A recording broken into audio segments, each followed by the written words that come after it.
Hi, it's Michael here and welcome back to the AVG Academy. We want to talk now about how to boost your home Wi-Fi signal.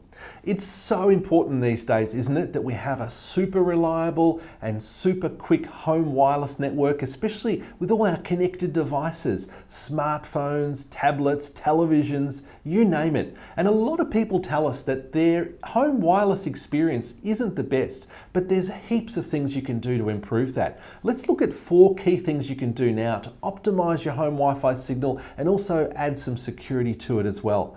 Now, the first one is about going back to basics, looking at where your access point or your wireless router is actually located in your home.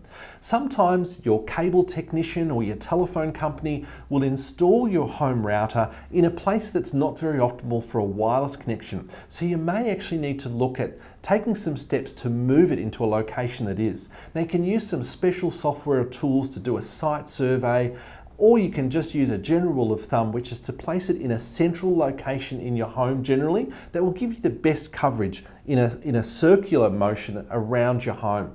The next thing you want to do is make sure that you're maintaining all of your hardware, not just your access point or wireless router, but all your devices as well. Make sure they're running the latest updates, because often patches and bug fixes are made that can sometimes be attached to the wireless functionality of your devices, and especially your home wireless router. Now, in particular with home wireless routers, you want to check with your device's manufacturer, check that you're running the latest firmware, and follow their instructions on how to update it. It's actually not as hard as it may seem, and it will really provide you with some peace of mind and protection, especially as we know that there are some vulnerabilities in routers that can allow attackers to access your equipment remotely. So make sure that you've locked everything down there. And of course, the latest models of routers often have the better implementations of Wi-Fi standards, which means that you'll have a faster network speed on your wireless connections. So make sure that if you've got an access point or a home router that's quite a few years old, you might want to consider updating it. You'll get a much better experience as well. The next thing I want to talk to you about is the Wi-Fi channel. So wireless networks use channels of communication.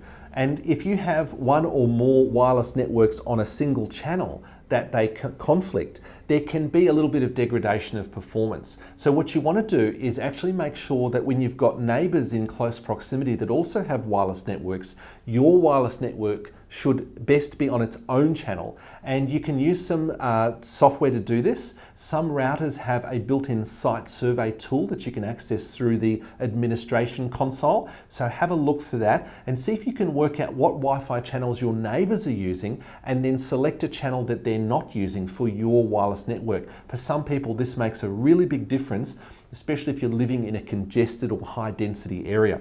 And the last thing I want to talk to you about is securing your home wireless network so that those pesky neighbors can't use your internet connection for free.